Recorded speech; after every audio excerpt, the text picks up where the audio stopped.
So, from your experience, and you may not, I'm sure you may not have the stats on this or anything, but I would assume that foster parents who were either fostered or came out of a situation that wasn't ideal probably are better at this than people who never experienced things like that.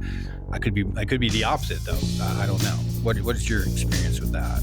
I say every case is different. And one of the things I'll say is that even for myself, being in foster care, now I've got a master's in social work. I've been a foster parent. I've worked in the foster care world for years. Even with all of my knowledge and all of the years of life experience, nothing would have ever still prepared me other than living it for the journey that fostering is. So I feel like it's one of those things that if you haven't dealt with some of your own childhood traumas, if you haven't worked through some of your own things, just because you were in foster care before doesn't mean that you're necessarily going to be a good foster parent.